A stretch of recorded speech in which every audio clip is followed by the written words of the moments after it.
Alright, tonight we read from Proverbs 5 and Revelations 14. And in Proverbs 5, can you read in that version, please? Yes, Verse 9. yes. Well, it is a continuation of the second part of 8 where it says, do not even go near her door. But that's personified as far as evil or temptation or anything that would take you down a road where you don't want to go. And it says in verse 9, either you will surrender your reputation to others and the rest of your years to some cruel person. Yeah, I like that because reputation is so important. That's what you have when nobody's around you and all there is just people talking and you're just the topic of conversation. Mm-hmm. And that's all that's left of you when there's no more you. And I think you should protect that over anything else, well, about you, of course. And like just make sure that that is very good. And you can't do that when you're given into temptation. No matter how hard you try to cover it up, it'll always reveal itself. Maybe not like explicitly, but the way that you act, like small details will spill out, and or small indicators. So to avoid that, it's good to turn away from sin, and whether you're tempted to eat a lot, the lust of the eye, and if you're very greedy, those are all things that can tarnish your reputation. All right. And there's a scripture where it says, the memory of the just is blessed.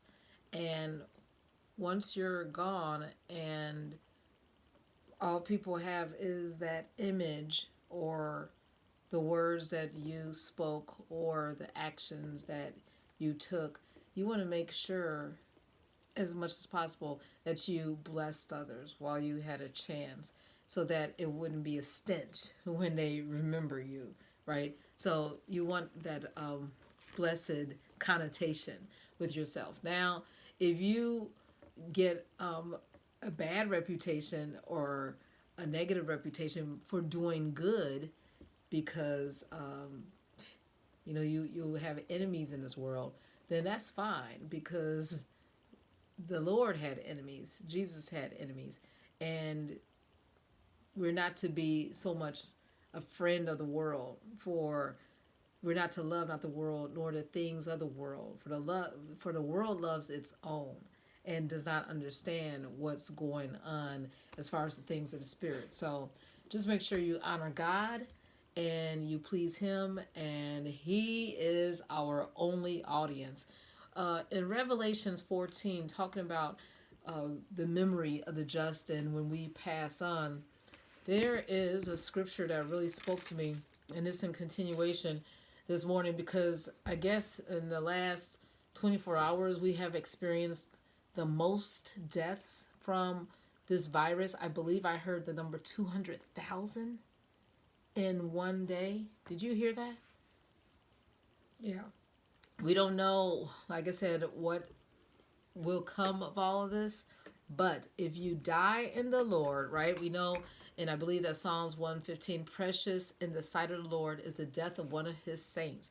And also in Revelations 14:13, it said, and I heard a voice from heaven saying unto me, write, blessed are the dead which die in the Lord. As long as you pass on in peace and you have that blessed assurance every day that if this is your last day, you have no trepidation.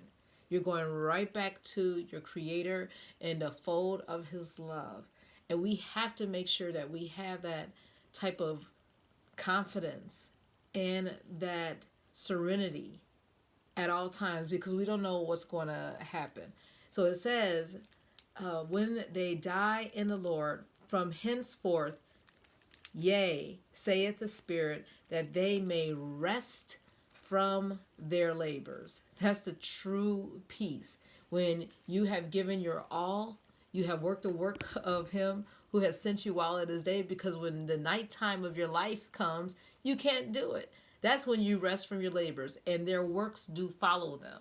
So that's why we're to give 100% while we can, and God will be glorified. And another version of that scripture, Revelations 14:13, says, I gotta find it in the youth version. It says, "Let them rest from their hard work. What they have done goes with them." So the Lord knows who is his own, and he wants more. He wants all the glory, and he wants us to let our light so shine that he would be glorified while we have a chance to do so, so that more people will enter into that blessed rest and not experience the trepidation that so many people in the world are experiencing. I hope you enter into that bliss. Have a wonderful evening.